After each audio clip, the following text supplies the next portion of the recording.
Moving to the US completely changed me. And honestly, I'm not sure if it's possible to prepare someone for something like this. But in this video, I'm gonna be sharing things that I wish I knew before moving here.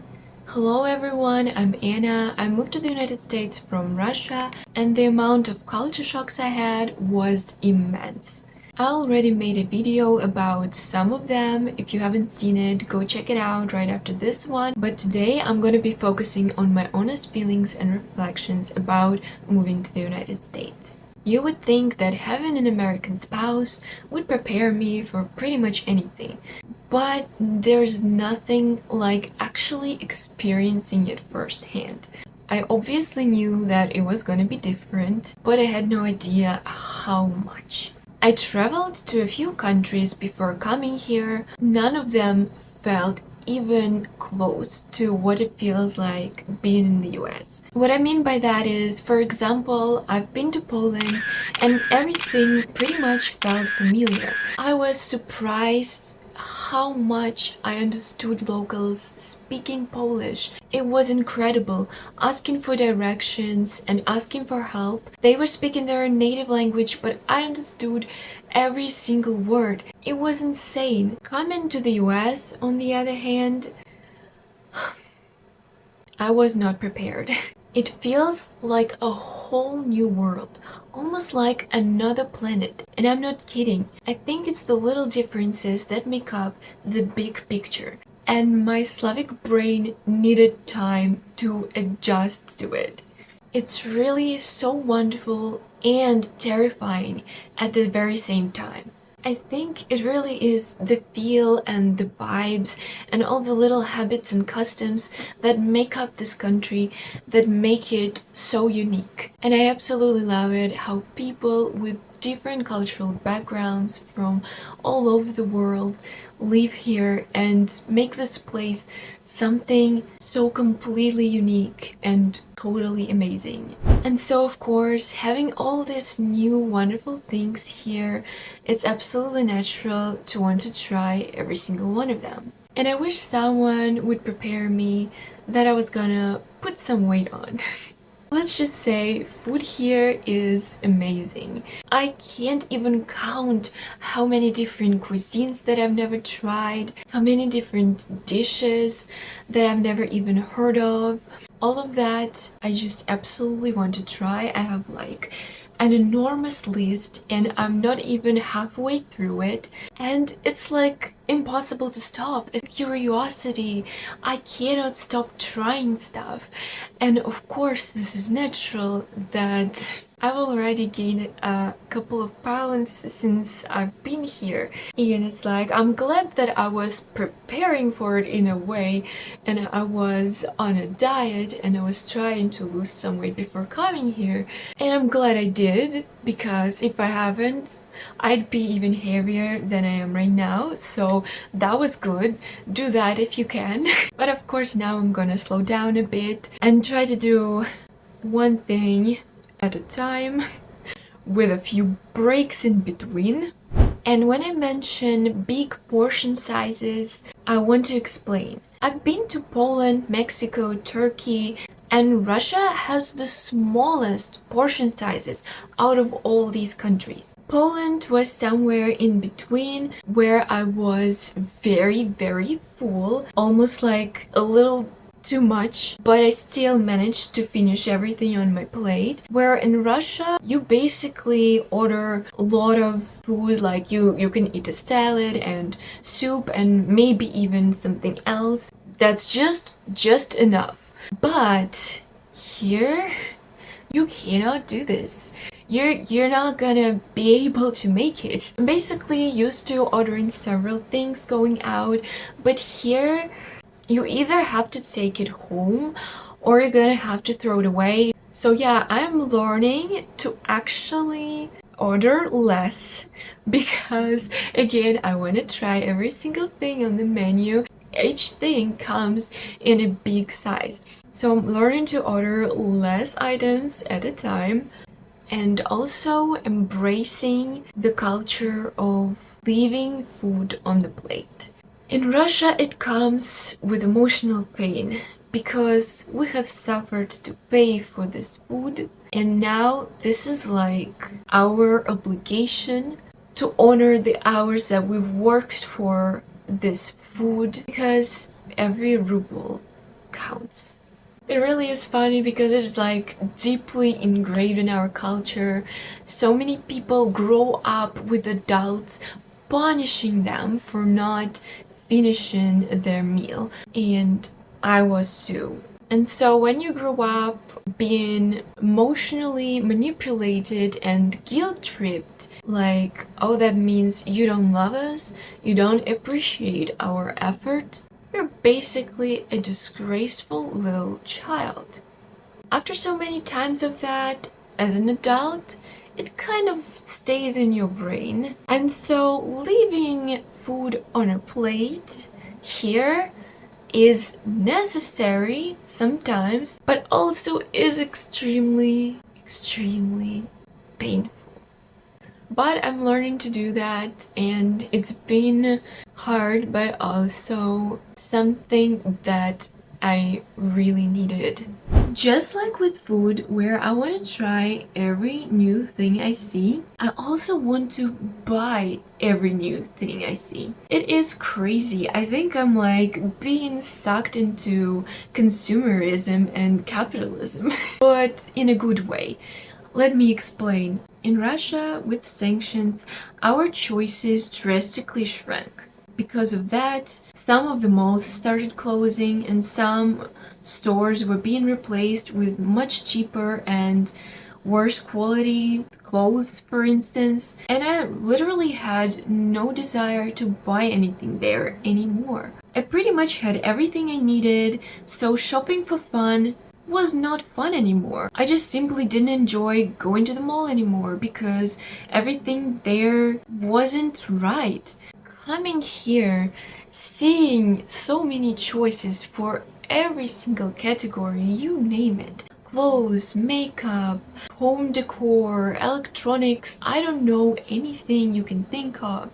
I want it, and I don't know how to stop it. My spouse is like, I didn't think you were like that. I'm like, well, I really am not. It's just that I'm seeing all this diversity and I just can't help but want all this. So I'm really working on my willpower right now because I don't want to go broke over this. It really is so much fun. I'm enjoying having this desire to shop again because it really left my body, mind and soul completely, and now I'm like alive again. I also had no idea that I was gonna be so frightened to talk to native speakers. I really don't know why, because you would think I had a lot of practice with my American spouse. Well, no, because I'm used to it, and talking to a complete stranger is a whole different experience. Talking to people in Europe in English was completely fine because we were like in the same boat. English wasn't our first language and we both felt comfortable making mistakes in front of one another. It's just not as stressful. You both are making mistakes and you both have accents.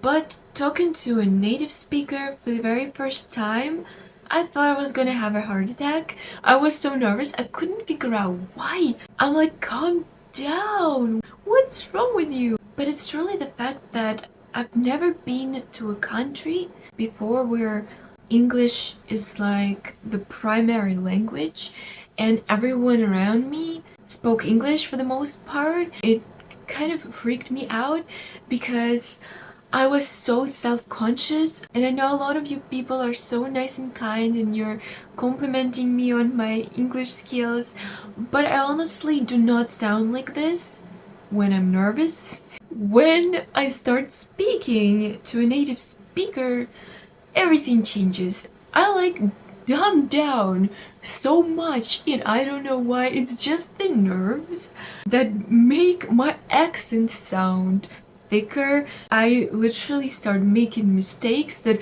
I notice as I'm pronouncing it. I know that I'm making mistakes. My mouth just doesn't comply. So it was really super fun. But each time I practice and I talk to someone new, I become better at it, and that's all that matters. So what I wish I knew is that I'm not the only one that is struggling with it. I'm not the only foreigner that came to the United States, and that Americans will understand. They will not judge me, and they will be kind to me. Americans are very nice people, and believe it or not, they're used to it. And more practice is really the only remedy for this. I also wish I knew how important it was to drive a car here. I would have gone through all the driving courses back in Russia to just make it easier for myself. But believe it or not, my spouse was worried for me to drive in Russia. There are some reckless people, but so there are in Florida. Every time I mention that I'm gonna start driving, that's all I hear. People warn me about driving in Florida. Be careful on the roads. People are crazy. I'm kind of starting to get scared, but it can't be worse than driving in Russia. I think I haven't lost or won anything. And yes, I'm sure that it all depends on the location. If I lived somewhere in downtown area, I would have more access to cafes and even grocery stores that I could actually walk to. Some people mention, well, of course you can order groceries to your doorstep. Well, yes, I can, but how many times am I gonna do this before I go broke? In Russia, by the way, fees of like deliveries and everything are much cheaper. It is more affordable to actually order groceries every week to your home. That's what we did in my home. But here I find it very expensive. Basically, it's much better for your budget if you actually go grocery shopping yourself, but you do need a vehicle for it. And you even use a driver's license as a form of ID everywhere. In Russia, we have a domestic passport that we use as a form of identification because, well, not everyone drives in Russia, but here driving is so common that literally everyone uses this in cafes to get carded, and I cannot wait to get one finally to be like a real American. And of course, be prepared to grow more than ever. Moving countries is gonna age you more than you want to. But here's a little background story so that you understand. In Russia and a lot of Slavic countries, families are super tight. Even when you become an adult, they still somewhat control you. I've noticed that in America this tendency is much less common. People move out the minute they turn 18 and they're super independent, make their own decisions, call their families maybe once a month. This is like mind-blowing and of course unacceptable to my grandparents. You know how my babushka is shocked by everything here? Well, my dedushka is shocked even more. So the fact that I'm here right now is almost like a miracle. Because let me tell you, they did not want to let me go. And yet, here I am. And I'm learning to be an independent adult just like all the other Americans are. And of course, this is very hard. From unlearning the old patterns, like always having my family there to help me and give me advice, sometimes even when I didn't ask for it, to making decisions on your own, paying your own bills, learning how taxes work, all that adult stuff that is very complicated, hard, and boring is actually super exciting for me. Because for me, that means finally stepping into my full power and becoming a person that I've always wanted to be, to take control of my own life. This is super empowering. Yes, this is scary. Yes, this is difficult, but this is so cool. Handling your own documents and filling out legal forms and trying to figure out how to do it without hiring a lawyer is like a priceless lesson. The last one is the hardest and toughest truth. After you've been in America and lived here for some time, you cannot go back to your old life. I'm telling you, all these little conveniences inside homes that I made my previous video about, getting used to living with all these comforts and luxuries, you simply cannot accept going back.